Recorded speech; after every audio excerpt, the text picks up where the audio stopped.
L-artiklu ppubblikat fil-faċċata tal-gazzetta Kullħadd nhar il-Ħadd li għadda ħoloq pressjoni fil-Partit Nazzjonalista. Deputati li ssemmew fil-lista ta' dawk il-ħmistax li jkunu lesti jisfiduċjaw lil Adrian Delia jekk jinqala l-każ kienu mħeġġa biex jiċħdu dan fost oħrajn minn partitarji nazzjonalisti. Iżda sa 3 jiem wara kienet minoranza ta' dawn id-deputati li ċaħdet dan ir-rapport b'The Malta Independent innota fi storja fil-faċċata tal-ħarġa tal-erba li only 7 out of 5 PNMPs deny report they are willing to depose Delia. Fost dawk li ċaħdu kien hemm Ivan Bartolo li Adrian Delia talbu s-siġġu parlamentari u ma tawlux. ċaħat ukoll Chris Sajt li ftit tal-ġimgħat ilu ressaq mozzjoni minn wara dar il-grupp parlamentari bil-konsegwenza tagħha jekk approvata mill-Parlament tkun l-istess Adrian Delia jkun investigat.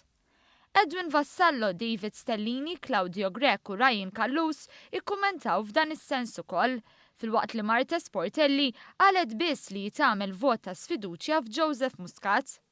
Baqgħu sik ta' Karol Aquilina, Frederica Zoppardi, Jason Zoppardi, Simon Busuttil, Teris Komodini Kakija, Maria De Guara, Beppe Fenekadami u Karl Guder. Mhux esklus li dawn tal-aħħarin talbu jiċħdu wara r-rapport ta' The Malta Independent, iżda s-sorsi fl-istamperija jisostnu li Adrian Delia ir-realtà jaf x'inhi għax il-karta li kellha l-kulħadd kellu wkoll. Il-kulħadd irrapportat ukoll kif mal-15 il-deputat tal-Partit Nazzjonalista li lesti jisfiduċjaw lil Delia hemm ukoll Marlin Farrugia u Godfrey Farrugia.